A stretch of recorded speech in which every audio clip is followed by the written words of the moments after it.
আপনারা তো আসলে ঘটনা জানেন সম্পূর্ণ।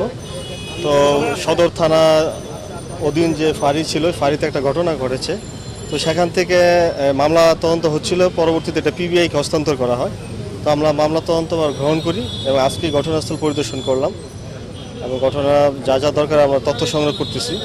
পাশাপাশি তদন্ত চলমান আছে, যদি কোনো তথ্য আসে আপনাদের হয়তো পরবর্তীতে আমি জানাবো। আমরা তদন্ত শুরু করলাম আজকে, তদন্ত চলমান থাকবে। তদন্ত যার যার নাম আসবে সবাই অন্তর্ভুক্ত হবে, কেউ আইনের ঊর্ধ্বে নয়।